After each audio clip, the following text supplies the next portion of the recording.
Alhamdulillah wassalatu wassalamu ala Rasulillah. Kita baca pertanyaan dari santri dalam kesempatan taklim. Eh, apa hukumnya orang yang membunuh orang lain karena ingin membela diri dari kejahatan atau dibegal? Ya, dibegal kemudian dia melawan dan ternyata membunuh begalnya.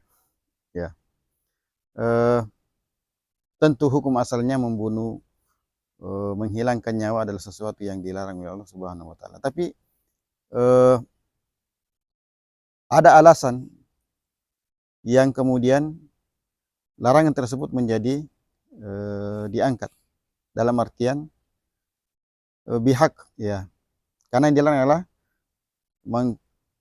qatlun nafsi bighairi hak, qatlun nafsi bighairi hak, membunuh, menghilangkan nyawa tanpa alasan yang hak.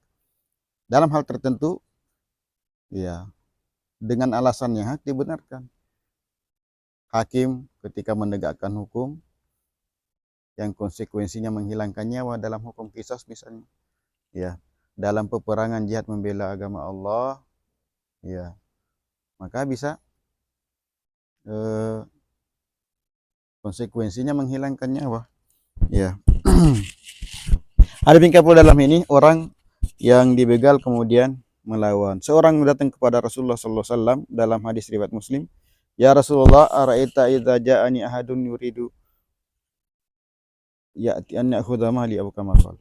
Ya Rasulullah, bagaimana pendapat Anda ketika ada seorang yang datang ingin mengambil harta saya, maksudnya ingin merampas harta saya? Kata Rasulullah SAW, "Fala tu'tihi malak." Jangan serahkan hartamu. Afara'aita idza qatalani? Ya Rasulullah, bagaimana kalau dia kemudian memerangi saya, hendak membunuh saya? Kata Nabi, faqatiluhu, lawan, perangi balik dia.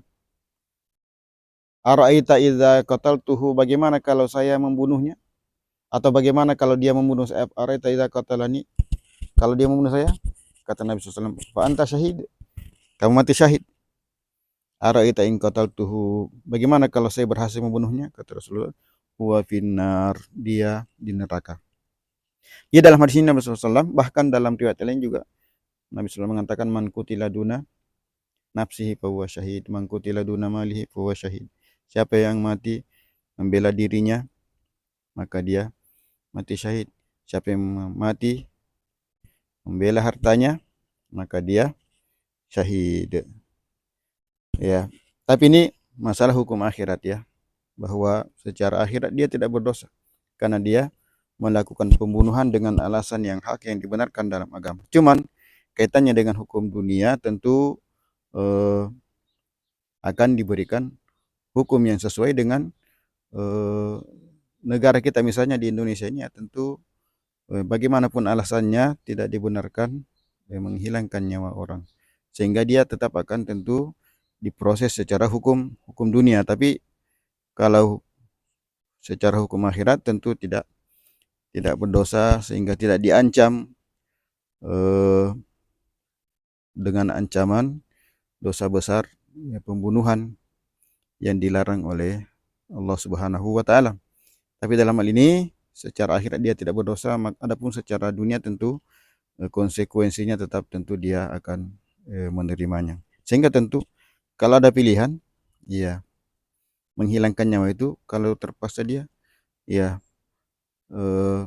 itu tidak ada pilihan lain. Tapi kalau masih bisa, ya, cukup dilumpuhkan, maka itu mungkin cara yang terbaik, ya. Jangan sampai meninggal juga, ya, sehingga dia atau pelakunya meski membela diri, dia tetap terkena konsekuensi hukum dunia. Demikian, barakallahu fikum. Wassalamualaikum warahmatullahi wabarakatuh.